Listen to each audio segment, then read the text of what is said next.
Will AI improve our lives or exterminate the species? What would it take to abolish poverty?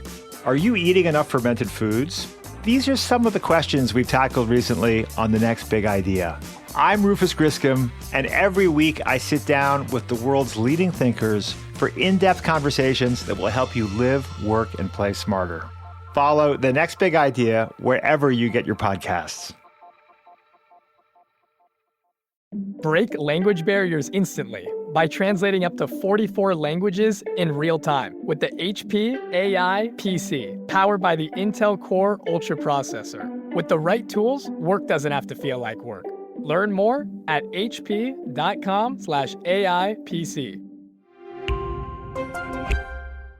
As we started hiring folks, maybe, 6 months, a year later, that was just something that when they onboarded, they didn't know any difference. That was just the world that they walked into when they came in. So we basically built a really strong culture around that as well. And not only of people joining the team thinking, great, that we get paid by this retainer, but we also have this upside of, and we didn't even pitch it to these founders of, if we have equity in your business and we also get that retainer, we are fully aligned.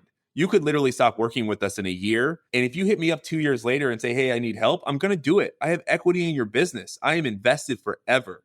Yes, I might not enlist my entire team to help scale your business because you're not paying me a retainer, but I will make that introduction. I will pick up the phone. I'll make that call to make sure you get what you need, because maybe not as much as you, but I definitely want this. I want that business to scale, and I want it to be wildly successful. And we all want that liquidity of it one day. Hey, I'm Kwame Christian, and you are about to step into the world of Negotiate Anything, the #1 negotiation podcast in the world, where we teach you how to make difficult conversations easier while getting more of what you want in the process. Each episode is packed with practical tips and strategies from the experts. We delve into negotiation, conflict resolution, and leadership skills that are crucial in both business and in life. Whether you're closing a deal, managing a team, or navigating personal relationships, Negotiate Anything provides you with the tools you need to succeed. Our conversations are real, relatable, and most importantly, rooted in practicality. So if you're ready to transform your conversations and elevate your negotiation skills, join me on Negotiate Anything. Subscribe and listen on Apple Podcasts, Spotify, or wherever you love to listen. Let's make every conversation a winning negotiation. Drew, thanks for joining us today. Thanks for having me. Hey, man, it's our pleasure. So how would you get us started by telling us a little bit about yourself and what you do? Most definitely. The name is Drew Glover. I am the founder of Fiat Growth, leading growth consultancy in the fintech space, and also a co-founder and GP at Fiat Ventures, early stage venture fund, specifically focused on fintech. Fintech companies, however, fintech has really broadened in a massive way over the last, I'd say 5 or 6 years here, where it's really bleeding into every industry because we're in the middle of this embedded fintech revolution. I'll give you a quick background on the story of how a growth marketer turned into a VC. Fiat Growth has been around for 5.5 years. Me and my co-founder, we went to college together, but as we were sitting at the desk on our corporate jobs at different fintech companies, we had this really incredible access. We were talking with probably 20 to 25 founders a week that were trying to work with our respective businesses. And me and him decided to start kind of like picking off these different founders that were looking to partner with our businesses, but we saw an opportunity to work with them in an advisor way. And we basically said, hey, if we think we can help you grow, we can help you scale your business. Let's actually set up a separate deal together where we kind of become your growth advisors. So what started out as 2 kind of co-advisorships turned into 10. We negotiated equity in those businesses. We negotiated the right to invest in those businesses. Ultimately, grew to so many clients that we quit our day jobs to create Fiat Growth, which is our growth consultancy. That business started out as was the 2 of us. Now it's a little over 30 people. We've worked with over 200 clients over the last 5.5 years, driven over a couple $2 billion in revenue. And what makes us super unique is, for all the companies that we work with, or the majority of them, we got the contractual right to invest in their next funding round, which means if we help a company scale and they go raise that next big funding round, they have to let us, or they have to ask us if we want to invest, and we have to turn down or accept the opportunity to invest in that next funding round. So what that did in 2022 is it inspired us to found Fiat Ventures, which was our first fund, a $25 million venture fund, where we got to strategically invest in the clients of Fiat Growth that we help scale in meaningful ways. So if we saw founders and businesses start to hit these momentum moments of growth, we would lean in and say, hey, we want to take advantage of that right to invest that we negotiated, and we want to make it so we can get some equity in that business that we're helping grow together. And so what that's turned into today is Fiat Growth and Fiat Ventures, two separate entities, but sister and brother companies that work closely together. And we've invested in 28 companies, and 60% of those companies are businesses that we previously worked with at Fiat Growth, where we took advantage of that right to invest that we negotiated. So as I always say, I found a back door into venture. The typical type of venture capitalist is someone that went to an Ivy League school and then went right into venture and worked at a company at a venture fund for 10, 12 years and then decided to create their own venture fund.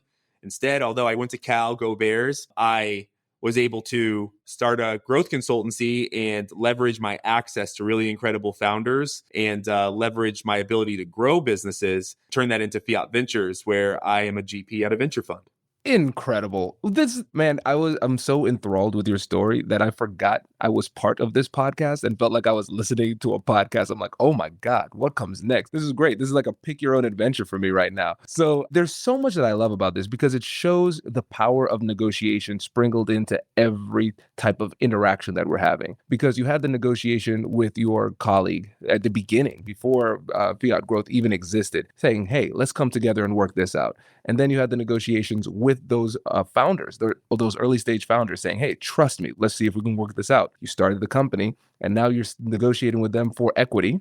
And I love the way that you did that. And you just continue to go from there. And so maybe what we can do, let's start off by thinking about negotiation as a through line in this story, in like your career journey. And then we can talk about some of the specific principles that you utilize in order to be effective at it. So walk us through what that early negotiation was like with your partner when you started to see these patterns and you said, hey, maybe we could team up and actually do something big here.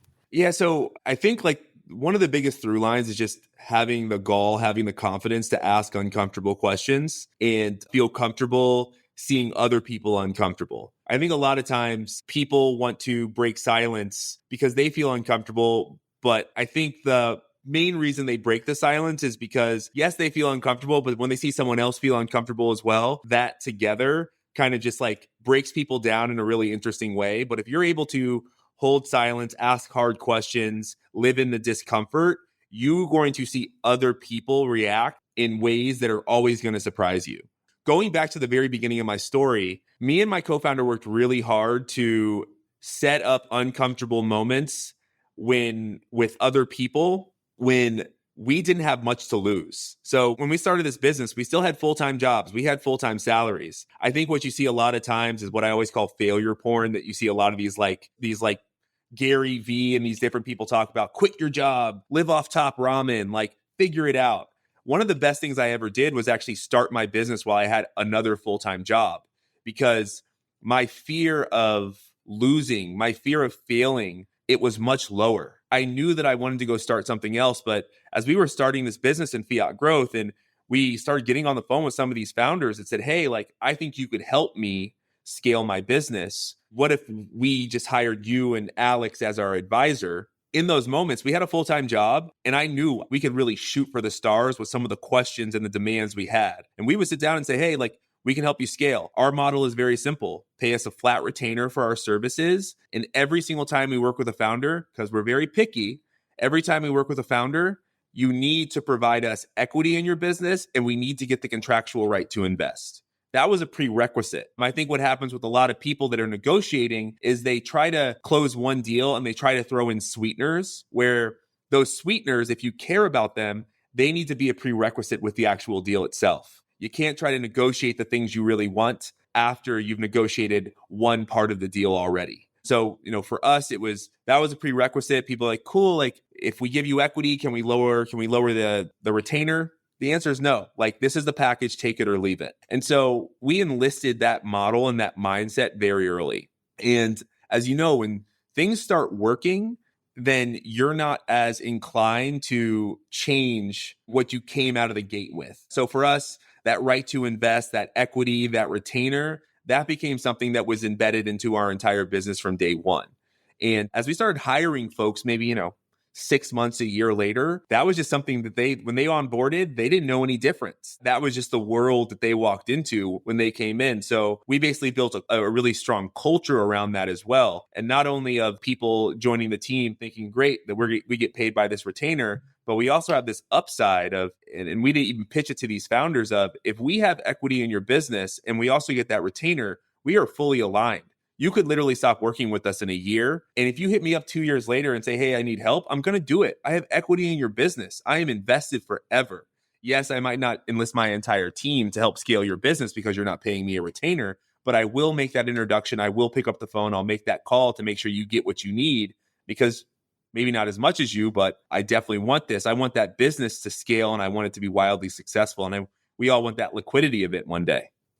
Right. That's powerful, man. And so just hitting on some key points here. I love the fact that we're not just talking about asking insightful questions, asking meaningful questions. We're talking about asking uncomfortable questions. And I think that is an important modifier there too, because a lot of times the thing that holds us back from asking the right question at the right time is our own personal discomfort with creating discomfort in the other person. And we hear all the time, hey, as a negotiator, you have to be comfortable with silence. And I think that it is obviously good advice, but you took it a step further because you helped us to recognize where our discomfort with silence comes from. Because we create these scenarios where the person feels uncomfortable and then we let them off the hook because we don't want them to feel uncomfortable. So I love the fact that we're talking about uncomfortable questions and uncomfortable situations. And then this nuance, Drew, is fascinating and really powerful too, because when it came to negotiating with those founders, negotiating for equity became a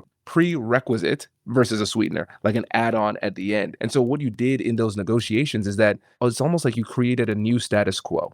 You're saying, hey, listen, we don't negotiate that, right? You created a new culture, a new norm where then it eliminates pushback, or it makes it very clear who you are going to work with versus who you are not going to work with, versus trying to sneak that in at the end. And then you find out after doing work with the person that it's ultimately not the good partner. And I love the fact at the end that you are talking about interest alignment. So most people might say, and I'm sure initially some of the founders were saying, this seems kind of aggressive. You're a growth partner, but now you're trying to negotiate for equity. No, no, no. But when you said, hey, this is not about me, this is about us. And now if we do this, both of us are in the same boat driving toward the same thing, it actually gives you more value in the long run. Now you've changed the narrative and made it a collaborative approach, even though in the onset, they might have seen it as an aggressive move. That's 100% correct. And again, like a lot of this comes down to the story here. No one's going to negotiate with you unless you have something that they want. So, the second you realize you have something that they want, then you're at the table to have a meaningful conversation. Also, going back to this, making sure that you're sitting in the comfort, that you're asking uncomfortable questions. I'm at a point in my career now when I ask these uncomfortable questions, I get very excited, because what you realize is the discomfort is the most exciting part of the job. If you are the one giving that discomfort, or if you're the one receiving that discomfort, because what you're typically doing is you're inciting a new line of thought that someone doesn't get to think about often, because everything you feel comfortable about is something that you've practiced time and time again. But the most exciting parts of the day is when you run into those different moments where it's something that you don't think about often, something that you've never thought about, something that you haven't practiced. And so when I sit in that silence now, my initial thought is like, what are they thinking about me? Are they judging me? Are they mad at me? My thought is like, great, I've put a challenge on their plate that they don't get to encounter often. And I actually believe at the end of the day, if they hate it or love it, it'll be something that they'll be thinking about for the next 2 days, 3 days, or a week. That is a gift. So I am constantly looking for ways to make other people feel uncomfortable, because I believe it's the challenge that even if they don't think they want it, they actually do. Hello, my friends. Before we get back to today's episode, I want to ask you a question. Have you ever wondered how to elevate your team's negotiation game and how you can help the folks on your team have better, difficult conversations? At the American Negotiation Institute, we offer transformative keynotes and workshops tailored to empower professionals with top-tier negotiation and conflict resolution skills. Whether it's a keynote for your next event or hands-on training for your team, we've got you covered. Don't just negotiate. Master the art with the American Negotiation Institute. Click the link in the description to find out more. Elevate, negotiate, and succeed.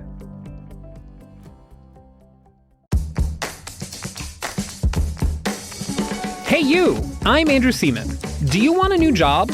Or do you want to move forward in your career? Well, you should listen to my weekly show called Get Hired with Andrew Seaman. We talk about it all, and it's waiting for you, yes you, wherever you get your podcasts.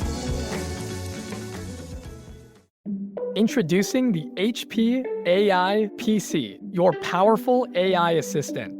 Easily search through personal files, gain valuable insights, and make smarter, more informed business decisions.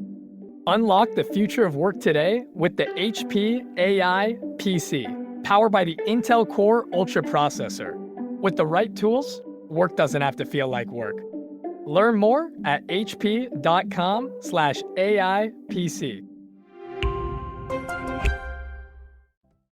Yes. And it falls perfectly in line with our motto at the American Negotiation Institute. We say the best things in life are on the other side of difficult conversations. And the mindset that you are showing right now, I think, is very encouraging to people who are still afraid of those uncomfortable moments and creating those uncomfortable conversations. Because the reality is that in the majority of situations, people can ask the uncomfortable question, or they are in an uncomfortable situation and then they retract. They pull back, they recoil, and they say, ooh, that did not feel good. I'm going to pull away from this tension that has been created. But for you, you found yourself in this situation so many times, and you've recognized that that moment, that feeling is actually a signal of something good. It is a catalyst for growth. It's kind of like somebody who likes to exercise and they say, yes, I'm going for the burn. It's not supposed to feel good all the time when I'm working out at the gym, right? And now you believe it because you have gone through it, and that's built a lot of confidence for you. And now when you have those conversations with founders in this moment, what do you think has changed for you most from those early stage days when you still had your full-time job versus now where you are established, you have your fund, and you still have your growth company as well? Yeah, the biggest thing is I'm okay walking away from any deal. There's never a deal I walk into that I'm not okay walking away from. And if you're able to negotiate, have that negotiation with yourself prior to walking into any room, the power that gives you is endless. And so, to me, that was one of the biggest transitions in my career, right? And I would say it's less so I felt a little bit more comfortable walking away from a deal when I was trying to get my early clients while I still had a full-time job. It was more so that space of I had just quit my job. Now I'm building Fiat. And in the early days, and you're struggling with just chasing revenue versus chasing valuable deals with valuable clients that will stick with you for the next 2 years versus being at risk of leaving you in 2 months. And so it takes time to do this. For anyone listening right now, I don't want to be the person that's out of touch being like, well, I just started my career. I'm scared of losing all deals because I just want one deal.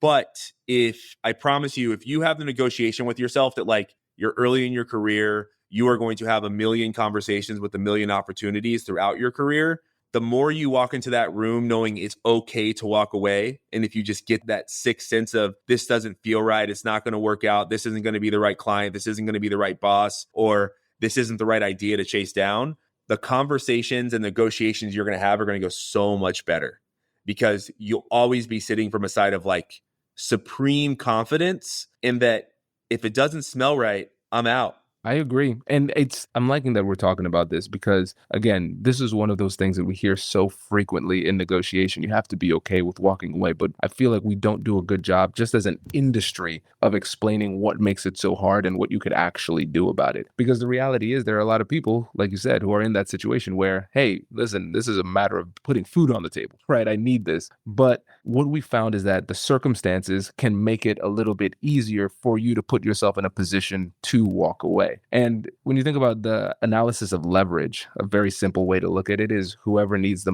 deal the most has the least amount of leverage. The person who has the easiest path to walk away has the most leverage. And when you recognize the strategic reality of what I just said, but also the practical reality of somebody who might not have the luxury of being able to walk away, how do they find the courage or fortitude to set boundaries effectively in the negotiation when they know that, practically speaking, it's really going to be hard for them to walk away from money on the table? Yeah, well, I think you really have to understand the value that you're bringing to whatever negotiation you're sitting in. And if you walk into a negotiation not understanding what your value is, you've lost before the conversation started. If you deeply understand the value you bring, even if you're sitting in a situation where the value you bring is 10% of the conversation, it's your job to drive the conversation into the pockets where you add value. In those conversations, you need to be able to take the places you do have value,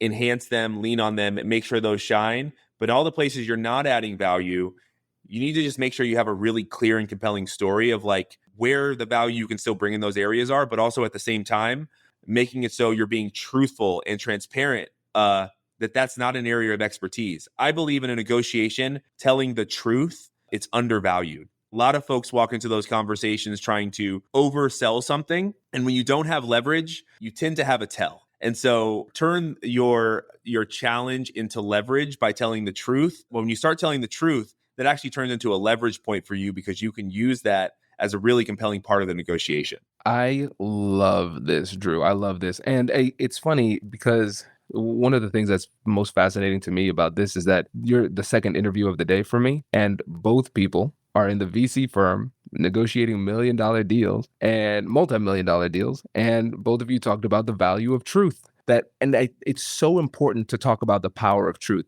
And what's fascinating too, which I think makes it even more legitimate, is that you're not coming at it from a preachy perspective saying, hey, morally, this is the right thing to do, right? Though an argument could be made. You're saying, hey, strategically speaking, and so we've seen so many people just try to oversell what it is that they're doing. They try to kind of overhype their accolades and things like that. And eventually the house of cards fall. It's hard for you to be authentic and flow when you're trying to, and there is so much power that comes from just being able to speak truthfully and authentically. And the other side appreciates that as well. 100%. I will just say though, when you're entering a partnership with someone that is like a 10-year minimum journey, that's like marrying someone. That's entering a long-term relationship. And I think we all know, we've learned the easy way or the hard way, the foundation of long-term relationships is built on truth because cracks will get bigger. You go work at a company for a year, it might take them a year or 2 years or 6 months to find out that you're just not that good at the job. And so I also think as you're entering different conversations and negotiations, you really do have to underwrite the type of relationship that you're building with this individual. Is this something that you're forging for the next 2 minutes, the next 6 months, the next 6 years, or the next 2 decades? From my perspective, from a negotiation standpoint, I'm entering those conversations in wildly different ways.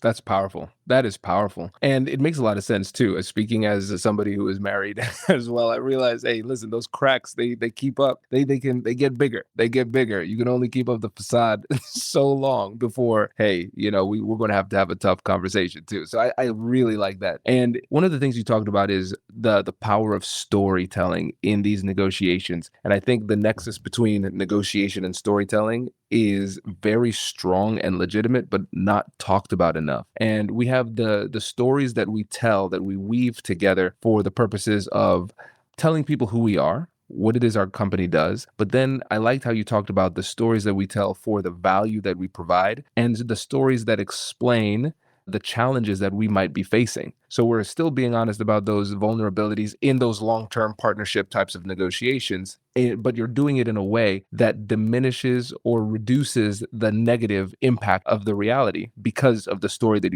you tell. And I think, and tell me if I'm wrong on this, Drew, it seems like your background as somebody who helps companies to grow and get their name out there in that type of way is kind of helping you in those negotiations because storytelling is a key part of the growth partnerships that you establish, right?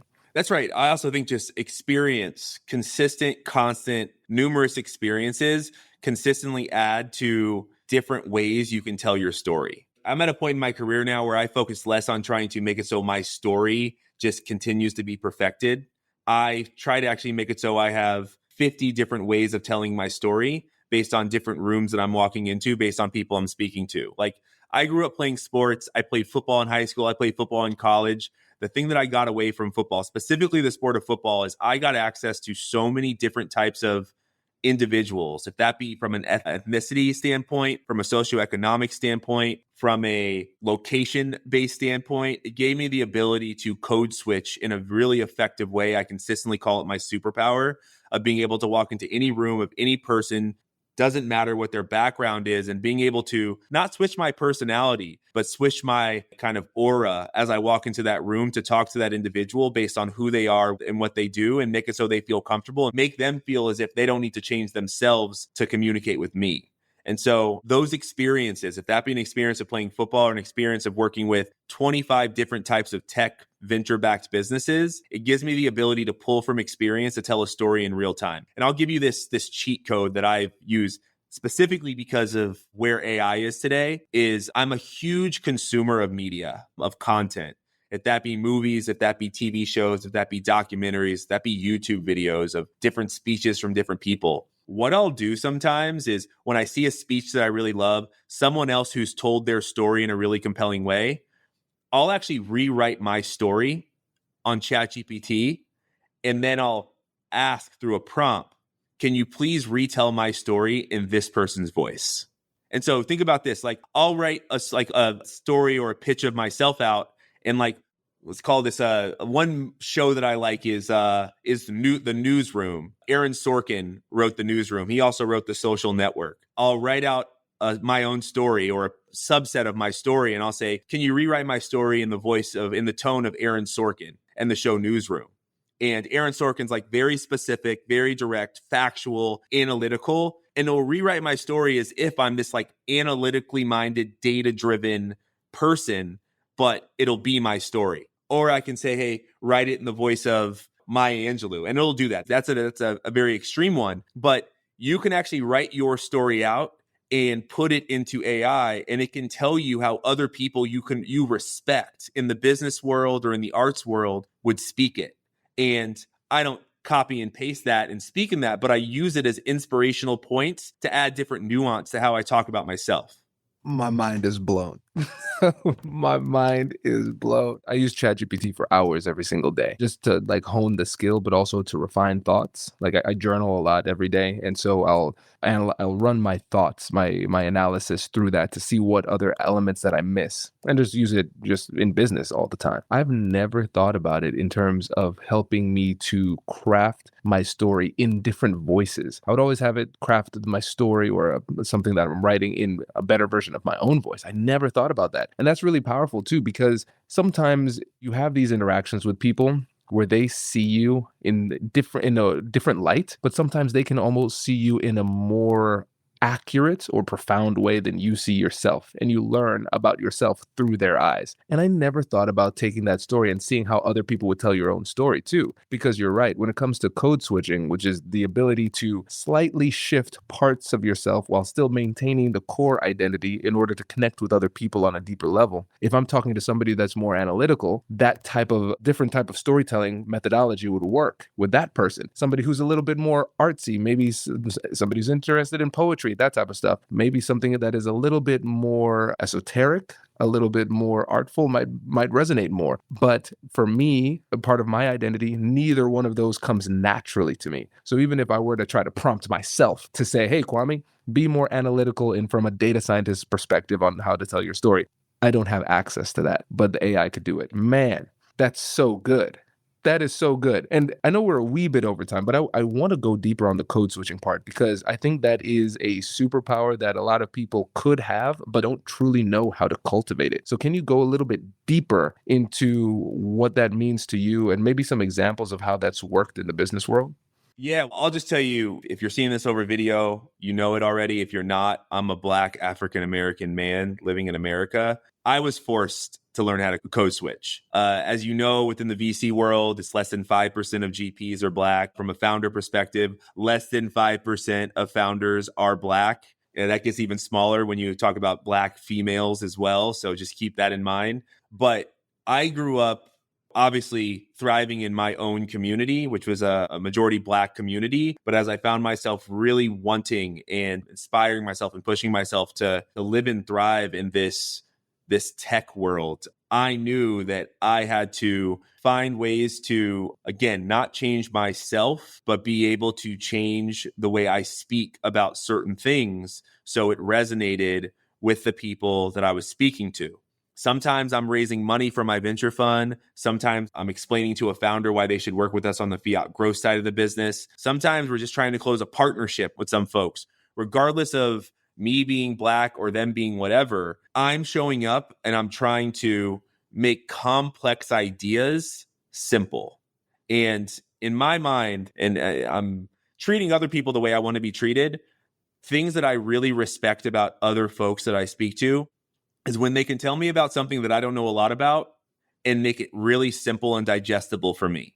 So what started out as just simply being able to code switch, which is, changing dialect, changing the way I tell stories, the way I talk based on different rooms, so I can, in a much more easy, effective way, navigate conversation and relationships. I also, from a universal language, being able to consistently expose yourself to different business models and life and things in the world, being able to take complex ideas and turn them into simple explanations, that is the name of the game.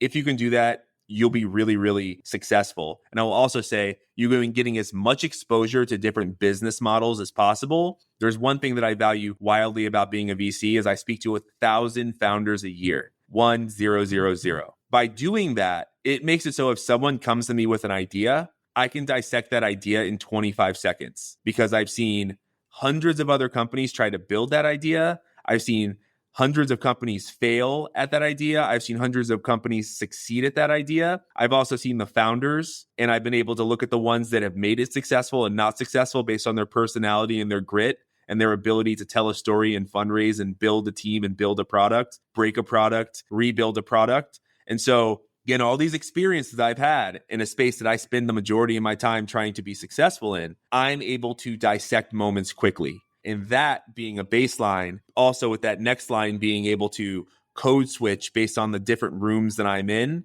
And then that gives me the superpower to make it so I can pull from a million different things to turn conversations in any direction I want. To me, that is what code switching is. Once you get to that next frontier of, I understand code switching, but there's so many different nuances of code switching based on the rooms you're walking in and the industry and the career and the things that inspire you and where you're spending the majority of your time.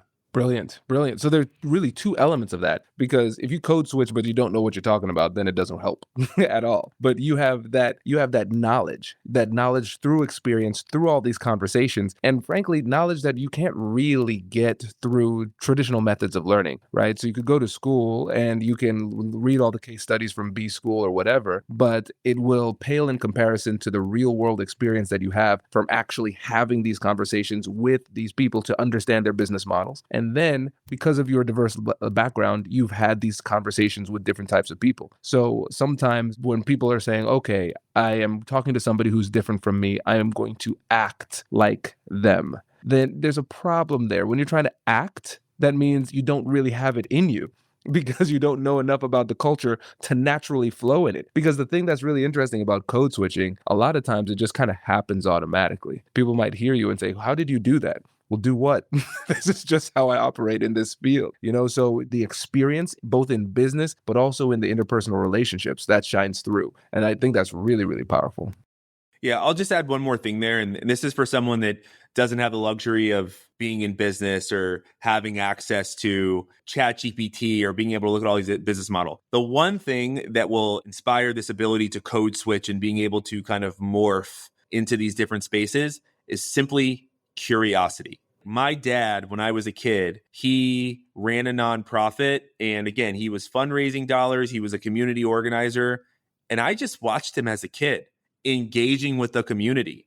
And I could see him talk to a homeless man for 20 minutes. I could see him talk to a senator for 20 minutes. And both those two extremes seemed equal. There was an equal amount of ease to both from my perspective. And yes, I was lucky enough to have a father figure that was able to show me that. But simply by seeing how people interact and being curious about it, you will naturally see what works and what doesn't work. As you also look at the other side of the conversation and see how people react to people, you know what happy looks like, and you know what just a fake smile looks like. Like that is something that's built into every human. The faster you're able to understand, what authentic response is from humans, the quicker you'll be able to understand how you can best morph into being, what other people want and need you to be and what you frankly want to be in different moments of life. Incredible. Drew, I could just keep on talking to you all day, but I know we're coming up on time, so we have to wrap up. But you know what would be cool? If you have a podcast that you could refer people to, that would be great, because I'm sure other people would want to hear from you. Do you happen to have a podcast? I do have a podcast. My podcast is Growth Caviar, and Growth Caviar it's really just pulling growth playlists from some of the most successful founders from the fastest growing startups in Silicon Valley today. And what we get to do is really just dive deep into their business, their journey, and specifically that kind of growth special sauce that got their business to where they are today. And again, you get to hear me code switch in many different ways. I'm talking to many different types of founders that are focused on many different things. And you also hear the curiosity in my voice as well. So please listen to Growth Caviar. I'll make sure that we get the link involved when we launch this. Amazing. Drew, thank you for joining us. Really appreciate it. I appreciate you. Wait. Now, before you sign off, I have something to tell you that I've never told you before. Just kidding. I've told you before, but you should listen to it again. I want you to know about Negotiate Anything Premium. Imagine all of the things that you love about our traditional feed, plus so much more. I know you like our traditional feed because you're at the end of the episode. And with Negotiate Anything Premium, you'll get more bonus content you've been asking for, more of the expert insights that you can't get anywhere else, and more exclusive behind-the-scenes access into every conversation. Are you ready to get more of what you want out of your life, career, and every conversation? With Negotiate Anything Premium, you'll have access to more high-level, custom-designed content and insights, giving you the tools you need to negotiate higher salaries, better deals, and better relationships in your life and career. Once I had a listener share that Negotiate Anything helped her to negotiate a $53,000 raise. Could this be you? What would that mean for your life? I've seen firsthand the impact this model has had on my life and the lives of my corporate clients, and I am confident that it can do the same for you. Are you ready to negotiate more of the best things in life? Click the link in the show notes to learn more. I'll catch you later.